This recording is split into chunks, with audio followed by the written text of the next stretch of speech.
ஜெர்மனியில் கடுகதி பிரஜா உரிமை சட்டமானது இல்லாது செய்யப்பட்டிருக்கின்றது. அதாவது இந்த நடவடிக்கையானது இன்றைய தினம் தொடக்கம் அமலுக்கு வந்துள்ள நிலையில் ஜெர்மனியில் இரட்ட பிரஜா உரிமை சட்டமானது கடந்த ஆண்டிலிருந்து ஜெர்மனிக்கு அமலுக்கு வந்திருந்தது. இதேவேளை இந்த இரட்டை பிரஜா உரிமை சட்டத்தை தற்பொழுது இல்லாது செய்ய வேண்டும் என்று ஜெர்மனியின் ஆளும் கட்சியுள்ள கூட்டுக் கட்சிகளின் பிரதான கட்சிகள் அரசாங்கத்திடம் வேண்டுதலை விடுத்திருக்கின்றன. குறிப்பாக பயன் மாநிலத்தை பிரதிபலிக்கின்ற அன்றை பிரதிநிதித்துவப்படுத்துகின்ற சிஎஸ்யு கட்சியுடைய முக்கிய அரசியல் பிரமுகரான ஸ்டெஃபான் மாயர் என்பவர் பில்ட் என்று சொல்லப்படுகின்ற ஜெர்மனியின் பிரபல பத்திரிகைக்கு செவி என்று கொடுக்கும் பொழுது இந்த இரட்டை பிரஜா உரிமையை பற்றி கருத்து தெரிவித்திருக்கின்றார். அதாவது இரட்டை பிரஜா உரிமையை வைத்திருக்கின்றவர்கள் தாம் எந்த நாட்டுக்கு விசுவாசமாக நடக்க வேண்டும் என்பது அவர்களுக்கு சில சந்தேகங்களை எழுப்பதாக தெரிவித்திருக்கின்றார். மேலும் இரட்டை பிரஜா உரிமை உள்ளவர்கள் ஜெர்மன் நாட்டில் குற்றவியல் சம்பவங்கள் ஈடுபட்டு இவர்கள் குற்றவாளியாக கருதப்படும் பட்சத்தில் இவர்களுக்கு ஜெர்மன் நாட்டு பிரஜா உரிமையை இல்லாத சில நிபந்தனைகளின் அடிப்படையில்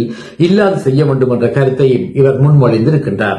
2024 ஆண்டு ஜெர்மனியில் மொத்தமாக 2,92,000 பேர் இவ்வாறு இரட்டை பிரஜா உரிமையை பெற்றுக் கொண்டார் என்றும் தெரிய வந்திருக்கின்றது. குறிப்பாக ஏற்கனவே ஆப்கானிஸ்தான், சிரியா, ஈரான் மற்றும் எரித்ரியா போன்ற நாடுகளிலிருந்து ஜெர்மன் நாட்டுக்கு வருகின்றவர்கள் இரட்டை பிரஜா உரிமையை வைத்திருக்கக்கூடியதாக சில சட்டங்கள் இருந்தாலும் 2024 ஆண்டு சகலருக்கும் இவ்வாறு இரட்டை பிரஜா உரிமையை வைத்திருக்க முடியும் என்ற சட்டமானது அமலுக்கு வந்திருந்தது.